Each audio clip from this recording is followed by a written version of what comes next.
Кайырлы күн баршаңызга. Бүгүн өтө оңай, дәмді салат жасайтын боламыз. Бизге кереги 2 алма. Алмамызды осылай 4 бүрүштүү етип турап аламыз. Одан соң бизге кажет болатын зат ол грек жаңгагы. Енді буну да дәл солай майда етип турап чыгабыз. Бул салат дәруменге өтө бай салат. Сондуктан міндетті түрдө жасап көрүңүз. Денсаулыкка өтө пайдалы. Міне осылай турап алдык майда етип.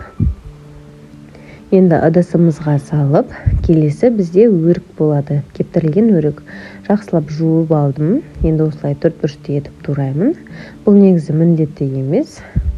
Орнына құрма салсаңыз да болады. Одан соң бізге қажет зат қызылша. Қызылшамызды да дәл солай 4 бүрүштүү етип турап аламыз.